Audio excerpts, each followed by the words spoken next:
ఎవరు?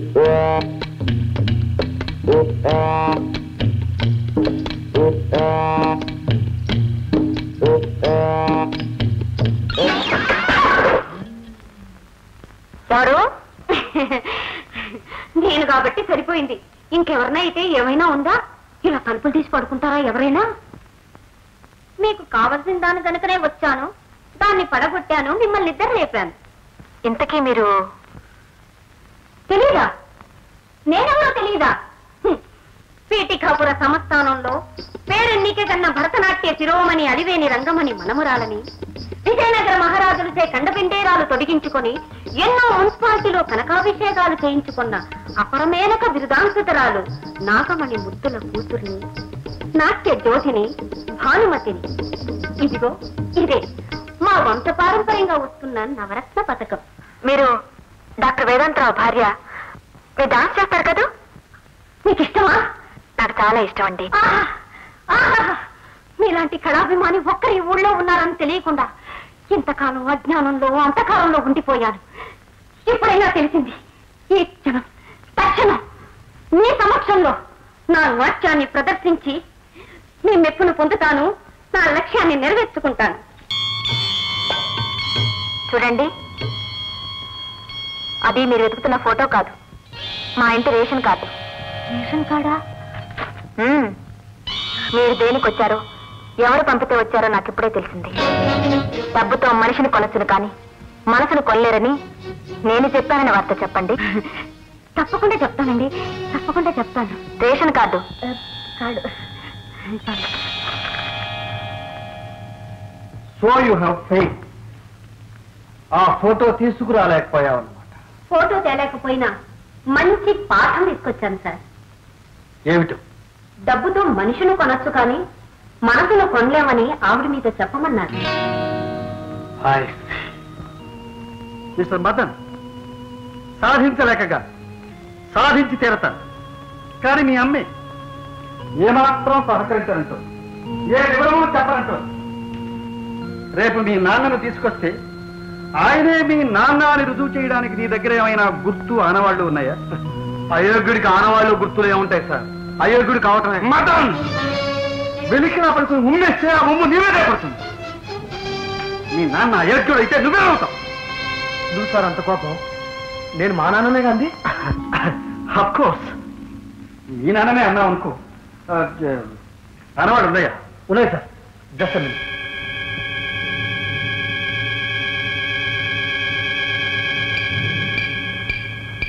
చెప్తే మీరు నవ్వుతారు సార్. చివరికి మా అమ్మకు మిగిలినవి చెప్పు. ఇందులో ఒకటి పెద్దది, ఒకటి చిన్నది. మా నాన్న పాదాలు కూడా ఇలాగే ఉండేవి సార్. చిన్నప్పుడు ఒకసారి వేసుకుని నడవబోయి పడిపోయారు సార్.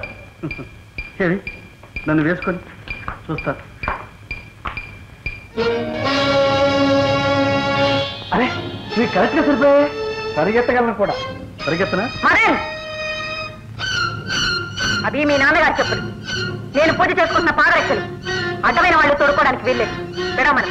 అమ్మా, నాన్న కాళ్ళు తప్ప ఎవరి కాళ్ళు సరిపోవన్నావే, ఇది సరిపోయామ్మా. నోర్మి, అవి మీ నాన్నగారి కాళ్ళకు మాత్రం సరిపోతాయన్నాను. అలాగని ఎవరికి సరిపోతే వాళ్ళు మీ నాన్న అవుతారా? విడవను.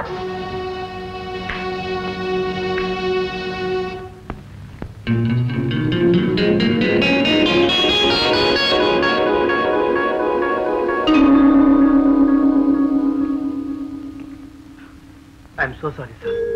ఆవేశంలో మా అమ్మ ఏదో అండి, మీరేమనుకోవద్దు.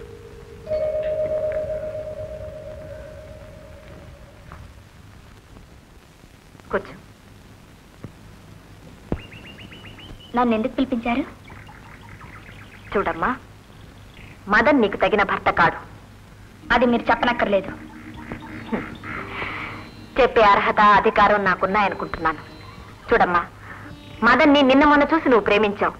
వాణ్ణి కనీ పెంచింది నేను. పండు రుచి చిలక చెప్పడం కన్నా చెట్టు చెప్పడమే న్యాయం కదూ. నా మాట విను. నీకు భర్త అయ్యే అర్హత వాడికి ఏ విధంగానూ లేదు. భర్త యోగ్యత, చాటుమాటుగా ప్రేమించి మోసం చేసి పారిపోయిన ఒక దుర్మార్గుణ్ణి మీరింకా భర్తగా పూజిస్తున్నారే, అంతకన్నా అయోగ్యుడా మదన్? కవిత, నా భర్త నన్నే మోసం చేయలేదమ్మా. ఆనాడున్న పరిస్థితులు అలాంటివి. ఏమిటి ఆ పరిస్థితులు? కొమ్మ చివర గూడు కట్టుకున్న గువ్వ ఎంత తుఫాన్ వచ్చినా గూట్ని పిల్లల్ని వదిలి వెళ్ళదే. ఆ మాత్రం పాసం పందం కూడా లేని ఆ మనిషిని మీరు భర్తగా భగవంతుడిగా పూజిస్తున్నారే, అలాంటప్పుడు నేను మదన్ని ప్రేమించడం పెళ్లి చేసుకోవడం తప్పని కాదమ్మా. దానికి మదన్ అడుగుతున్న వరకట్నం ఏమిటో తెలుసా? అది మీ అంకులు ఇవ్వగలరా? నా భర్త ఎక్కడున్నా వెతికి తేగలరా? అది ఈ జన్మలో జరగదు కవిత, ఈ జన్మలో జరగదు. ఎందుకు జరగదు? అంకుల్ చెప్పండి, ఆమె భర్తని కనిపెట్టడం జరగదంటే ఇప్పుడే చెప్పేయండి. నేను ఈ క్షణమే మదన్ని మర్చిపోతాను. నాన్సెన్స్. నా కవిత కోసం ఏమైనా చేస్తాను. నేను చేయలేనిది, నాకు చేతగానిది అంటూ ఈ ప్రపంచంలో ఏదీ లేదు. కవిత, బీ హ్యాపీ. నీ పెళ్లి తప్పక జరిగి తీరుతుంది. నా కవిత అంటున్నారే, ఆ అమ్మాయి మీద నిజంగా ప్రేమ అభిమానం ఉంటే మదన్ లాంటి వాడికి ఇచ్చి పెళ్లి చేస్తానంటారా?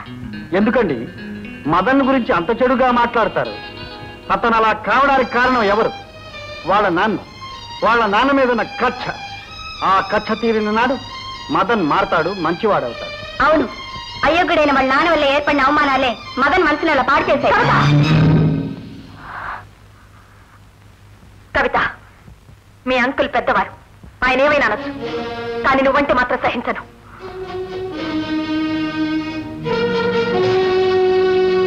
అదేమిటి అంకుల్, మీరంటే ఊరుకుంది, నేనంటే అంత కోపం వచ్చింది? కాబోయే అత్తగారు కదూ, అందుకని. చంద్ర, ఇవాళ ఏం జరిగిందో తెలుసా? వెళ్తుండగా కొందరు ఆడపిల్లలు కారాపి లిఫ్ట్ అడిగారు. సరే ఆడపిల్లలు కదా అని కారెక్కమన్నా. ఆ తర్వాత కానీ నాకు తెలియలేదు వాళ్ళ ఈ ఊళ్ళో పెద్ద సీతాకోక చిలుకలు అని. ఏమిటా చూపు? అరే ఎందుకు అలా ముఖం తిప్పుకుంటావు? అనుమానిస్తున్నావా? బ్రతుకంతా వ్రతంగా ఉపవాసం ఉన్నవాడు సంధ్యా సమయంలో ఎంగిలి బెతుకుని తింటాడా? No, never. మీకు కావాల్సింది ఇదే కదా అని వాళ్ళ ముఖాన ఇంత డబ్బు కొట్టొచ్చేసాను. ఆ తర్వాత ఏమైంది? చంద్ర, నువ్వు ఎక్కడికి ఎలా వచ్చావు? ఇదే డాక్టర్ గారి ఇల్లు, ఎవరైనా రావచ్చు. నేను ఒక జోసుడికి చేయి చూపించాను. ఆయన ఏమన్నాడు తెలుసా? నీకు ఇంకా ఈ పిచ్చి తగలేదన్నమాట. ఏమన్నాడు? ఎంతో పుణ్యం చేసుకుంటే కానీ మీలాంటి భర్త దొరకడన్నాడు. ఏమిటో ఆ పుణ్యం? ఇదే 25 ఏళ్లుగా నాకు ఇచ్చిన మాట నెరవేరుస్తున్నారు. నేను పక్కనున్నట్టే జరిగిందంతా చెప్తున్నారు. ఇది వినే భాగ్యమే నాకు లేకుండా పోయింది. కానీ ఆ అదృష్టం ఇన్నాళ్లకు దొరికింది. చెప్పండి, ఇంకా ఇంకా వినాలనుంది. ఆ తర్వాత ఏమైంది? నీకు తెలియదేముంది చంద్ర. మన ఇద్దరి మధ్య ఒక ధర్మయుద్ధం జరుగుతుంది. మన బ్రతుకే దాగుడు మూతలైపోయింది. ఎన్నాళ్ళు ఈ యుద్ధం, ఎన్నాళ్ళు ఈ దాగుడు మూతలు. చంద్ర, ఇప్పటికైనా నిజం ఒప్పుకో. కవితకు పెళ్లి చేసి నా బాధ్యత నెరవేర్చుకో. ఎలా ఒప్పుకోమంటారండి? కంటికి కనపడిన భార్యని ఎదురుగా చూస్తున్నట్టే భావించి జరిగిందంతా చెప్పుకుంటున్నారు. కవిత మీ బిడ్డ కాకపోయినా ఆ పిల్ల పెళ్లి కోసం మిమ్మల్ని మీరే ఆహుతి చేసుకోబోతున్నారు. దేవుడు లాంటి మిమ్మల్ని కసాయి వాడైన మా మావయ్యకి నా చేతులారా ఎలా అప్పచెప్పమంటారండి? అయితే దీనికి అంతం లేదంటావా? ఎందుకు లేదు?